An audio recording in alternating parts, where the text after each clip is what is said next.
So when you declare an array, you can take this, how you are going to declare an initialization and initialization of array.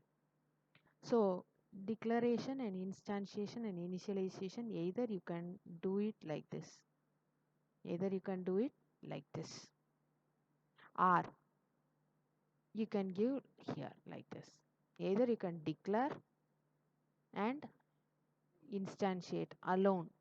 Okay, declaration is this, instantiation is this, okay, and initialization is this.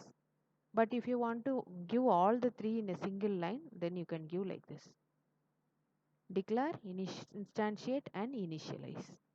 So a simple program: Java class test array, public static void main, int a of 3. These are the values I have stored, and I am going to print this. This is what I am going to use a initialization of an array.